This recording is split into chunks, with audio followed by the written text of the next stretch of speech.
So we're catching up with a bunch of successful Kickstarters here at GDC.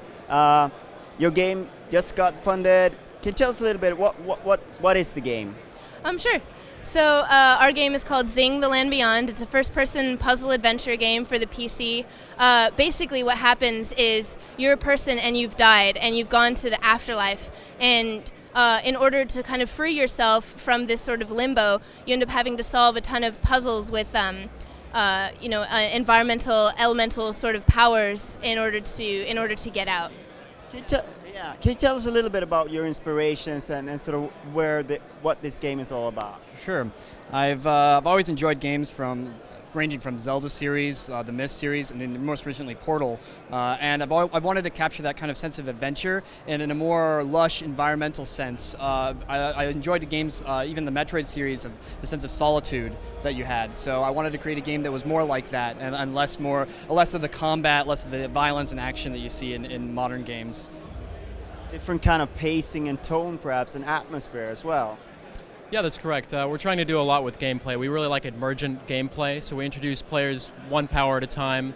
We introduce them to absolute climate control, so the player can control how much rain is coming into the scene, how much snow is coming into the scene. One of the puzzles that we really enjoy is making puddles to flood through a ravine, and you take the rain off, you make the snow come on, the puddles freeze, and you bring the rain back on, and those sheets of ice rise up to the ravine so that you can cross. It's a really fun experience. We're also experimenting with ways that the player can improvise and make puzzles and solve puzzles in his own way. We're really excited what we're doing. Yeah.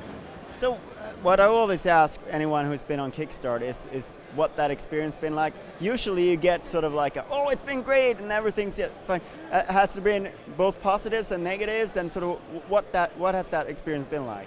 Yeah, we're handling a lot of the Kickstarter stuff, and it's a lot. I mean, you get a lot of different types of reactions, mostly positive, which is pretty good, at least for our game.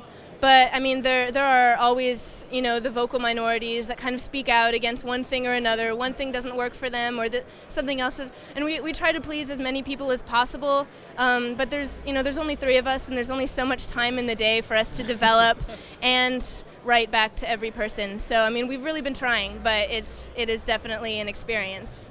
And I guess they sort of have a right of ownership as well when they're sort of investing a little money in it as well. So you got to be careful about that as well. It's not just your game, it's their game as well, isn't it? Yeah, it absolutely is their game, and that's something that I think is really unique about the whole crowdfunding thing. When we were working on the game for many months before we started a Kickstarter, we had a very direct control over what's going on, but now we realize, we need to please the people who have been actually, funding us, which is great. And honestly, it's given us a creative boost as well as the financial boost, and I think that's something that I think we all really appreciate.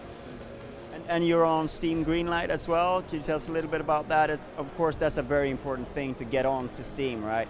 Steam Greenlight has been a great experience as well. It's a very supportive community, also very willing to offer critique. We're about 60 or up to 60% now in Steam Greenlight, so we're still getting up there. But that's been a fun experience as well. So, is this your vision of the afterlife? Sort of, where does it come from? If you will. Sure. We've taken heavily from Buddhism. Actually, we've actually taken quite a few different interpretations of the afterlife, but we found the Buddhist style of afterlife is very interesting, especially with its kind of passage through learning and experience, and we felt that melds really well with our vision of the game. But you're taking a bit of a creative license on Yes, sort of. Definitely. No, I mean it's all fictional, obviously, but I mean, yeah, Buddhism was really strong. I mean, we also took a couple things from Hinduism, Christianity. We have quite a few influences that have really kind of created our version of this afterlife. So I guess that leads me to ask you, what's the roadmap ahead, and sort of when can we expect to see the full game released?